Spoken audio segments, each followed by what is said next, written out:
NordVPN.com/Fightful. How about this? 30-day money-back guarantee. 4 months free. Watch your favorite shows abroad, whether you're traveling or you're at home and you want to watch something from overseas.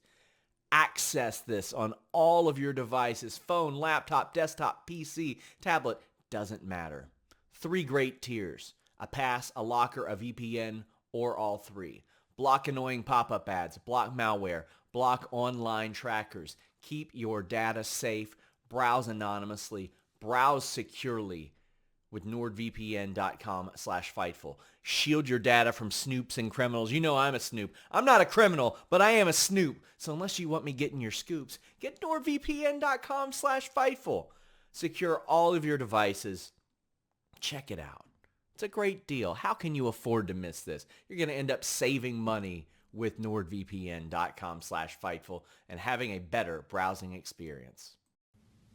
Welcome back to another edition of Grapsody Interviews. And today we are joined by a man who is making his name all across the wrestling industry. You have seen him on AEW, seen him in MLW, seen him on New Japan Strong. You can see him anywhere wrestling is happening in your neck of the woods. He is the one and only Danny Limelight. What's up, Danny? What's good, mi gente? How y'all doing, baby? Thank you guys for having me.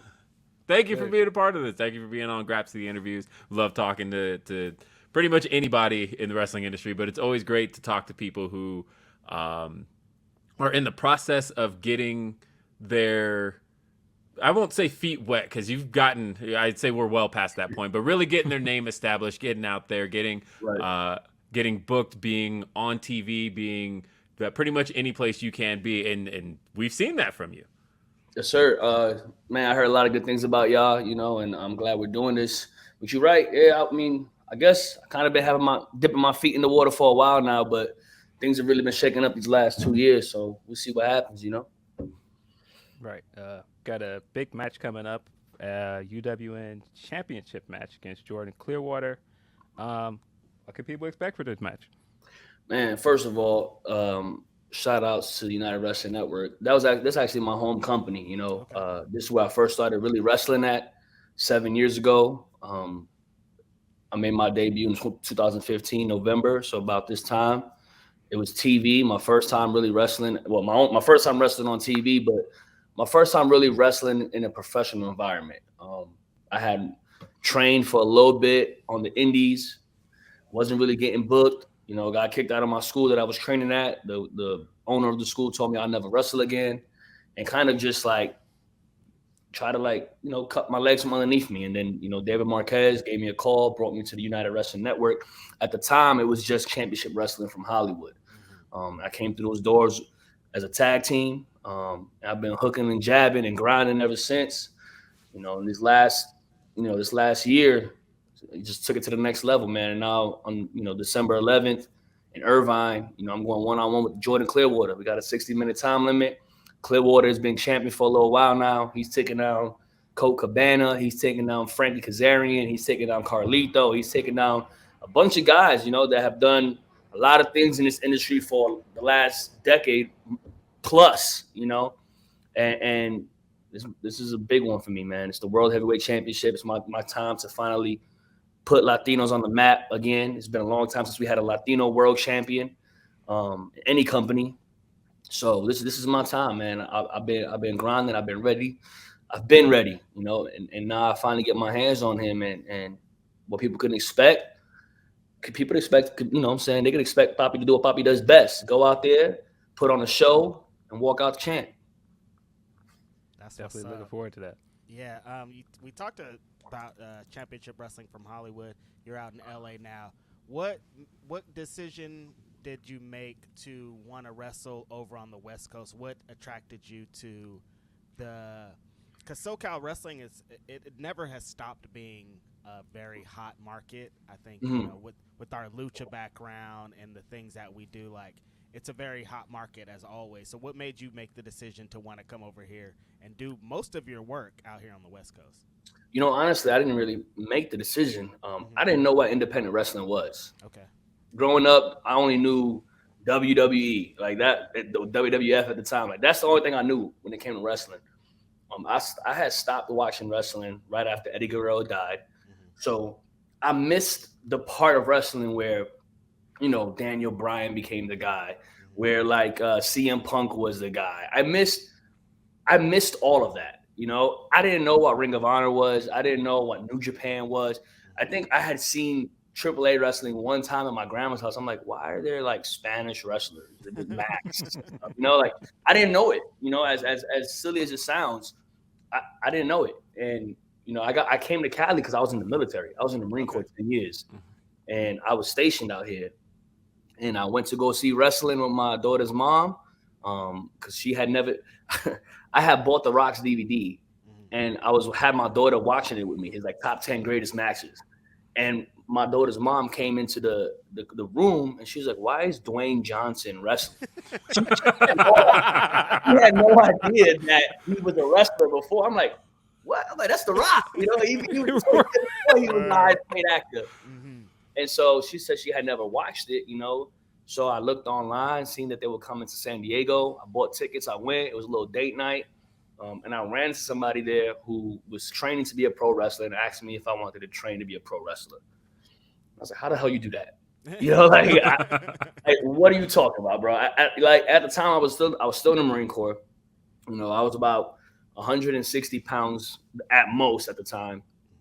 And I just thought that, I imagined wrestlers getting drafted like the NBA draft to go to I thought you had to do wrestling in college and get scouted. I didn't know there was this independent circuit like there are for independent rappers. But that's basically how he explained it to me. He said it's an independent circuit for wrestling like there is for rappers. Right. And I'm like, well, all these SoundCloud rappers don't ever get signed. So at the time I was married, how am I going to convince my wife to let me do this shit, And so I went home that night and I couldn't sleep. I had the little itch. I'm like, man, is this possible? I always wanted to do this as a kid. I'd practice all the moves on my sister and my little brother, and I was like, I was stressing, I wanted it. I wanted to try it, I'm very athletic as it was. I was in good shape. I was like, man, I think I could do this, but I didn't know how to convince her to let me do it. And then I'm walking around the house, in the middle of the night, stressed out. I couldn't sleep. She wakes up. At the time, my daughter was 5 months or something like that. She's like, what are you doing? Who is she? What are you talking about? And I told her, I was like, I can't sleep. She's like, you thinking about the wrestling? I was like, thinking about the wrestling. I was like, I want to try it. So my daughter's mom, shout out to my daughter's mom. We're not together no more, but we have a really good relationship for my daughter. She actually paid for my first few months of wrestling training. Wow, that's big. And dope. So I started training. Then I get kicked out of my school. And I'm like, I guess, this ain't going to work until Marquez called me, and I went out there and then I started wrestling a little bit more. And then I had took a break from 2016 to 2018. Wow. The reason why I was the West Coast wrestling was because I just happened to be out here. Right. But once I started learning about independent wrestling, I'm like, what? Samoa Joe's from SoCal and he used to do this, and I learned about Ring of Honor, and then I learned about New Japan. I heard there was an LA dojo out here, and I met Rocky Romero at United Wrestling Network. That's where I first met Rocky. And then I was just learning so much, and I'm like, there's a lot of rich history in wrestling on the West Coast, specifically Southern California. Right. You can name a bunch. SCU, John Cena. There's so many guys, Samoa Joe. Who else? You just keep spitting guys out who came from this area, And then I look at people that worked at Championship Wrestling or United Wrestling Network before. You had Cesaro or Claudio. You had Daniel Bryan here. You had, all these guys who are now on TV making a lot of money that had came through at some point the Marquez system, And I was like, so I'm in the right place, I just got to figure out how to do it. At the time I was trying to do all the moves, I was super athletic and agile. I was trying to do all this stuff to get noticed. And then I took a 2-year break because I went to go be a Marine Corps drone instructor. So I had stopped wrestling. And when I finished with that, I had dropped down to 135 pounds. I was so skinny. Wow. It was a stressful job. You're go with recruits, nonstop training them, pushing through the system so they can become Marines, but you don't have time to eat for yourself. You don't have time to sleep, really. It was very draining. So before I got back to the ring, I tried to get my weight back up to 160 at the very least. And then I got back into the ring. And the first place that I really started wrestling again was United Wrestling Network. I came back in, but I came this time as singles. So in 2019, I started, doing some stuff. I started getting flown out to the East Coast to wrestle for a lot of these East Coast companies. And then, I did a couple of Evolve seminars, did a couple of Evolve little things. Then I got a match with Impact for the X Division title. And then I started doing a bunch of more stuff. And then Rocky Romero had hit me up for the LA Dojo tryout and come out for New Japan tryout. So I showed up. I did my thing, and then the pandemic happened. So there was no wrestling happening. And then in 2020, towards the summertime, that's when Rocky called me and was like, hey, we're going to start doing this thing, but we're going to do it, no fans, just studio style tapings. We want you to come down. And so that's when I went and made my debut at Lions Break Collision. I wrestled TJP. Got my foot in the door at New Japan. Then it became New Japan Strong. It started this own little show, which is fucking awesome. If nobody watches it, they should be watching New Japan Strong. Yep. Then United Wrestling started doing primetime lives, little pay-per-views on Fight TV. And then that's when AEW hit me up, and I went out there and I was with AEW for almost a year. Kind of was like a mainstay on giving somebody a reason to watch, Elevation on Mondays and Dark on Tuesdays. I was out there doing my thing, having all these crazy matches with all this amazing talent. Shout out to AEW for giving me the opportunity. And then after that, I was still wrestling at New Japan Strong. I was still wrestling at United Wrestling Network. We formed a faction there called the Bodega, which was Babo Esco and Slice Boogie and myself. Then me and Slice Boogie got signed to MLW, became the MLW World Tag Team Champs. Went to Puerto Rico, became the tag team champs of Puerto Rico at IWA. Just kept grinding, doing my thing. And then United Wrestling Network, I knew that I wanted to be the face of the company. At the time, I would say I felt like I was already the face of the company. I just didn't have the flag, if you will. You know what I'm saying? I felt like I was the uncrowned champion. I had been carrying the company on my back through the pandemic. I'm going to stand on that. Whoever don't like it, that's they're lying. We definitely was doing something special there. And, they had a world title tournament. I think the first champion crowned was Chris Dickinson, who then lost it to Jordan Clearwater. I had always been a heel, a bad guy there at United Wrestling my whole 7 years that I was there. Something happened over the summertime this last year where the fans was just started cheering for me. And I don't know what it was. I had got screwed out of a title shot, the United Wrestling Network Heritage title, but I was still bad. I didn't try to, I was just being myself, and they just started really fucking with me. I feel like they always did, they always rocked with me, but it was just something, they just felt it. They felt it. They saw it in my face. They saw something. It's also because I stopped trying to do all these wrestling moves and I started trying to really catch the audience and pull them in. A lot of companies started giving me a microphone. Once they put the microphone in my hand, it was a wrap because I have a lot of shit to say. I could talk for as long as we need to talk here today.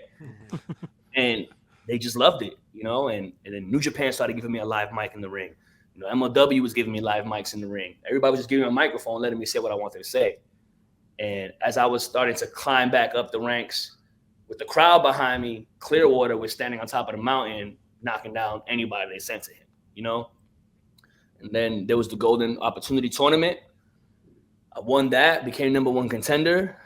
And now here we are, ready for the big fight in December. Going into the new year with a bang. So you said that a lot of guys were giving you the mic. I think some of that popularity started with MLW from at least how much I followed you. What happened there? Because I feel like 5150 was popping at one point, and then it just kind of abruptly stopped. So what happened there? Honestly, bro, I couldn't tell you. I felt like we had something special going on there. I had a great time at MLW. I think that they really, besides United Wrestling Network, always let me do promos, but never gave me a live mic in the ring. MLW kind of early on realized that this shit right here was money. and was like, just go out there and talk before your match.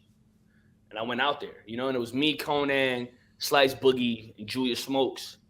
And I think that's really where a lot of the people started being like, oh, he's like, this guy's actually a personality too. Like, he's just not this guy who can do these moves and kind of, because at AEW, they never gave me a mic. And I would ask all the time to do a promo before my match on Dark.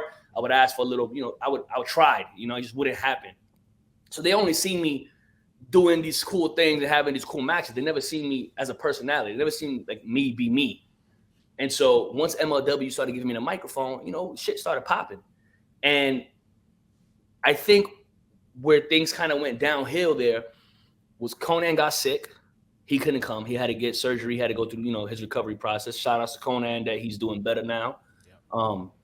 It kind of left me and Boogie and Julius by ourselves, which was fine because we could do it anyways, And then Boogie had some personal things come up, so he had to go away. Then it was just me and Julius Smokes, and they were trying to figure out something. They had brought Homicide in one time. Then they started bringing Hernandez in, trying to keep it going, but it just started falling apart. And I told them, let me do it by myself. If we can't get this 5150 thing to rock because of all these issues, let me go by myself. I was a singles wrestler before anything else, And I just felt like there was just a timing thing where they didn't really have nothing for me. So, luckily they took good care of me. They let me go. So thank you to Court Bauer for, the opportunity that MLW gave me. I felt like it definitely did really start getting me out there as a personality. They allowed me to be myself. So I love that for them. I love them for that. And I kind of just kept going with it. I took what I was doing there, and I brought it to New Japan, and I brought it to United Wrestling. And then now, that I'm a free agent, like, I could do whatever I want now, like, I'm still dating Limelight, but now I got a live mic, and I'm capable of saying whatever I want. I say all the time, mic on, safety off. So, well, you tweeted that earlier this year. That is absolutely the status. You are a free agent. Yes. Gotcha. 100% free agent. That's so. Speaking of 5150 and the people that you were just talking about, you mentioned Homicide. You just had a very big match with Homicide. Mm-hmm. How was it to, first of all, have the interaction with him in MLW because he's such a veteran of the game and just a great guy? And how was the match against him? Man, you guys going to have to tune in. It drops this Saturday at New Japan Strong. Yeah. It was great, meeting him that was the first time I had met him was at MLW. I had never met him before that. He was dope, man. Like, a lot of people give us a lot of comparisons because of the LAX 5150, right. His style, my style, Puerto Rican New Yorkers. He was cool, man. It was good people. So was Hernandez. Hernandez was really good people too. A lot of love for those guys. And it was just, being in the ring with him, we kind of told a really good story in the sense of, I'm Team Filthy. Before I was 5150, I was Team Filthy in New Japan. And, he had a crazy match with Tom. He grabbed the fork, tried to fork Tom, and I pulled Tom out. We kind of told a little story. And then, me and him had a banger that's going to drop this week. And I was sore. I woke up the day very, very sore. Let's say that. I feel like I got hit by a bus. But he's a great dude, man. I learned a lot from him. But it ain't done. He got his little one up on me. I low-key know he's a hater, though. I will say that. He's a hater. He's that I'm the better-looking, charismatic version of him. That's what it is. Gotcha. So I'm definitely going to be seeing him soon in New Japan. I don't know when, but he better be ready. Yeah, what's it like working with Tom Lawler, by the way? I mean, the wrestling world does not deserve Tom Lawler. The wrestling world does not deserve Tom Lawler. I'm going to tell you something about Tom and the rest of Team Filthy. Jarrell Nelson, Royce Isaacs, JR Kratos. We're like a real band of brothers. Like, if I could describe Team Filthy, I would compare it to my life in the military, where it's just like a bunch of wild boys in the barracks going ape shit, like just having a good ass time. And Tom, I used to watch Tom fight for real, MMA, like I used to watch him beat the shit out of people. And he was always a personality. He was, even before his fights, he would always do things that was like, he was a character, like he just knew how to entertain. And you talk about people that come from the UFC and go to wrestling. There's very few that, in my opinion, really make the transition. You got guys like, I would say Ronda Rousey's one of them that made the transition very well. I would say Matt Riddle is one of them that made the transition. But I would also say Tom Lawler's there too. He's one of the best that transition, in my opinion. You got Ken Shamrock from back in the day that did it. You know what I'm saying? And Tom, he's first of all, he loves wrestling. He loves professional wrestling. And with the Team Filthy thing, I'm happy to be part of Team Filthy. It's like I get to work and team with someone who's a dope-ass human being. And even with the West Coast Wrecking Crew, Jarrell and Royce, them dudes is dope. They're good wrestlers. They're fun to be around. And Kratos is a big monster. Dope to have by my side. You know what I'm saying? And then we always go out after the shows. We go to get some drinks. We go get food. Like, it's like this, And this to me is important. It's important to have that unity, that brotherhood, that if you're going to do a team, whether it's tag team or a faction, you can tell when it's not there. You know what I'm saying? I feel like when it's like this, it shows on TV. It shows in the ring. And we have that, like, you know what I'm saying? So it's an honor, man. I really love teaming with Tom. I really love being part of Team Filthy. I turned on Rocky Romero to join Team Filthy. Fuck you, Rocky. And so, not here. We love Rocky Romero, but yeah. Everybody loves Rocky Romero. Not me. Yes, we don't agree. We're all big Rocky Romero fans. No, yeah, Rocky's the man. Rocky's also mad. I'm the better, more charismatic version of him too. He mad homicide. Fuck both of them. Yeah, no, Tom is definitely a character. Watching him do like his shtick at the crossover show last week and teaming up with Shuri and being part of such a historic show is really cool. He fucking loves those girls, by the way. Yeah. He loves that style of wrestling so much. So I know that to him, I know that was special. He's great, man. He is awesome. I wanted to take a step back and ask you a little bit about. So you mentioned, give a little bit of a shout out to your time in AEW during the pandemic, and you mentioned Dark and Elevation. You were a big part of kind of the launch of Elevation. Elevation really was when that program first hit. First ever match, baby. You did. You were in the intro. They did a sit down with you and Paul White. Really went into your background, military background, all of that. You even had a match, if I remember correctly. And I remember thinking it was a dope match. Ray Phoenix you faced. Yep. That was on Dark. Yeah, that was on Dark. Okay, that wasn't on Elevation. I had Konosuke Takeshita on Elevation. That you did. I had Moxley. I had a lot. Man, AEW did a lot for me. I have to. You guys still there? Yeah, we got you. You cut out for a second. You guys are like frozen on my screen. All right, cool. There you go. Yeah, man. AEW did a lot for me that they didn't have to do. They took a kid who really didn't have nowhere to really wrestle besides New Japan. Not that that's not enough, but in the time of pandemic, a lot of the independent wrestling was shut down still. At that time, people weren't wrestling. I had got out of the military and went full force into wrestling. So I needed to wrestle to be able to support my daughter, to live my life, I didn't have a regular job. And, I also want to thank Tony Khan because he saw something in me. All those guys did, and that's why I was put in certain positions. That's why, I felt like I had all the opportunities that I did to wrestle guys like Ray Phoenix, to wrestle guys like Matt Sydal, Dynamite debut against Kenny Omega and the Good Brothers. I wrestled Kenny twice. I wrestled Konosuke Takeshita. That's probably my favorite match ever, by the way. And they did the interview with me. They gave me the time on camera to show the world who I am.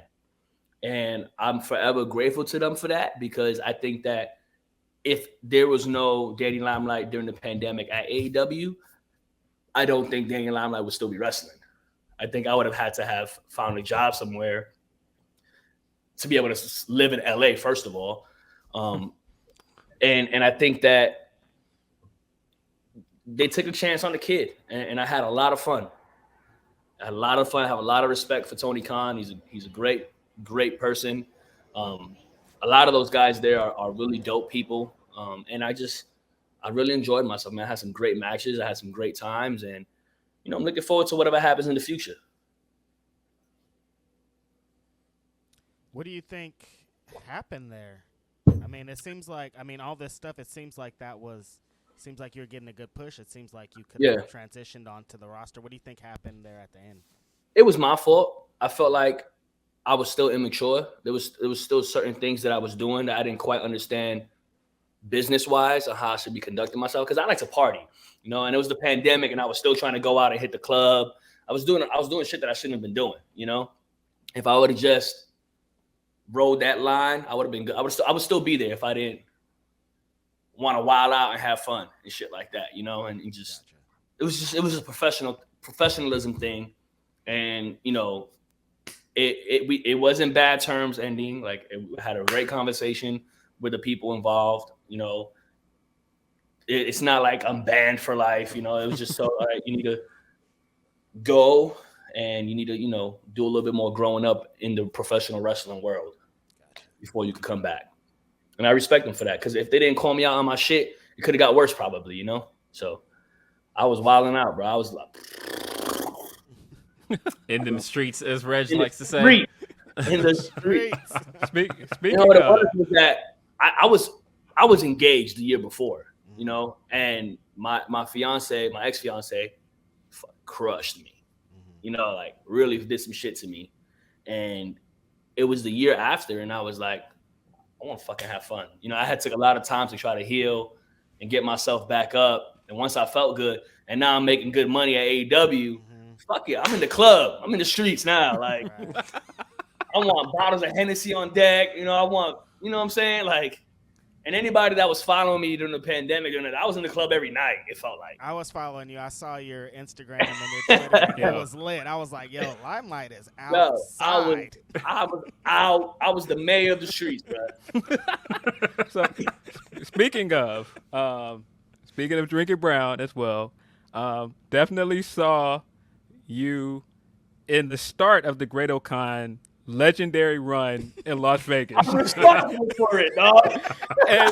and watching you take shots with Great O'Khan and Emilio Sparks that night, and I think the clip at the end you were like, so what do you think? And then it just felt like it just turned into a hangover montage where this guy was everywhere in Vegas having the time of his life. Lit. He had never had Hennessy before that. Really? I hit Emilio Sparks up. I'm like, what did we do to this man?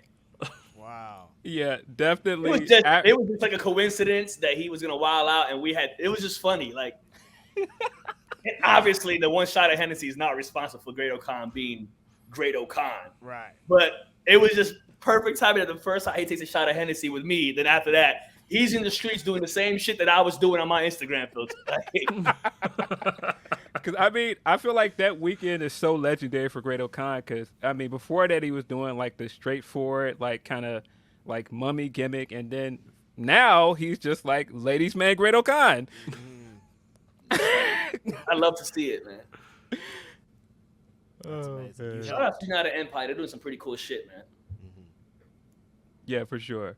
I don't know if you guys have anything else. You want to wrap this up? Yeah. So pretty much, I guess the great question out there, given that you are a free agent, is do that to me, huh? Yeah, I have to ask. What's the goal? What is the I won't say the end game because nobody in professional wrestling knows exactly what that's going to be. I know what the end game is. The end game is the highest paid actor in Hollywood, like The Rock. Right. So that way somebody could be like, what is Daniel Rivera doing in a wrestling ring? Daniel Rivera, Right. Yeah, but I suppose what do you see are the steps toward getting there? I want to go to WWE, man. It's no disrespect to any other company. I've wrestled everywhere already. There's one place I haven't wrestled at, and that's where I wanted to be when I was a kid. I think that that's where I went, where I found out about professional wrestling and how to become an independent wrestler, was going to a WWE show. Of course, I'd love to go back to AEW. I'd love to go wrestle in Japan. I'd love to go do a run with Impact. The X Division, I feel like I could really shake things up over there. But I think that 7-year-old me would want to wrestle in the WWE ring. Respect it. Yeah, I get it. At the end of the day, that's what we all grew up with. That's I can say I'm a fan of every other professional wrestling thing out there, but you look behind me and it's WWE. It's not like, I'm not saying one is better than the other. I'm not saying, I'm just everybody who became a professional wrestler wanted to wrestle at WrestleMania. Wanted to wrestle in Madison Square Garden. That's what I hear. That's what I dream about. I dream about becoming a champion in Madison Square Garden at WrestleMania. That's the kid in me, that wants to, okay, I've done the AEW, I've done the New Japan, I've done Impact for a match. If I could go back to any of those companies, I'll go give it 100%, obviously. I'll go do my thing. But if you talk about where do I want, what's the finish line? I have to get there. I have to. Then I can say, I did what I wanted to do. I reached my goal. Yeah, I've done a lot. I'm grateful for it. There are some people who will never do half the stuff that I did in the short amount of time that I did it in. But I still haven't been there. I don't want the only time I was ever in a WWE locker room to be doing extra work, to be bringing Alexa Bliss coffee, or to be walking Goldberg to the ring as security. That can't be the only thing I ever do with that company. I need to wrestle there. I need to have a picture with Triple H and he's fucking pointing at me. I need to wrestle guys like Ricochet. I need to wrestle people from the bloodline. I need to wrestle Johnny Gargano. I need to wrestle, those Mello. I can just think of so many people that I haven't wrestled that are there that I want to wrestle. Yeah. I've wrestled Kenny Omega. I've wrestled John Moxley, Eddie Kingston, Konosuke Takeshita, Rey Fenix, Penta. If I had to stop right now and pick somebody else from AEW that I want to wrestle, the only person that would pop right now at the top of my head is Pac, that I haven't wrestled. Obviously there are a lot of other guys there that I would want to wrestle, but just right now, off the top of my head, Pac. Daniel Bryan is another one. Chris Jericho. Those would be the three that I would really, really want to wrestle right now. Impact, obviously, there's a lot of people that I've never wrestled before. But if you ask me where I want to be, man, I need to wrestle. I need to be there eventually, at some point in my life, before I'm done, before I'm in Hollywood. Hey, I hope by the next time we talk to you here on Grapsody that we've, if not achieved some of those goals, we've at least inched a little bit closer. Oh, yeah. Danny, and it starts December 11th, baby. It starts December 11th. That's exactly what I was about to ask. Danny, anything you want to plug? Yes. First of all, Will, Phillip, Righteous Regs, I appreciate y'all for having me on Grapsody with Fightful. You guys are dope. This was a really good time. Anybody listening, thank you for tuning in. Make sure you tune in every week to United Wrestling Network. Make sure you tune in to New Japan Strong. Make sure you're watching and supporting wrestling in general, whether it's AEW, whether it's Ring of Honor, Impact, WWE, whatever you watch, make sure you're tuning in, tapping in, supporting professional wrestling. You can follow me on all social media at Danny Limelight. December 11th at the Irvine Improv, Danny Limelight versus Jordan Clearwater for the United Wrestling Network World Heavyweight Championship. My boyhood dream about to come true. That's so dope. Yeah. Thank you for being here for another edition of Grapsody Interviews. I'm Will Washington. That's Phillip Lindsay. That's Righteous Reg. For our guest, Danny Limelight. We will see you next time. Have a great day. Peace.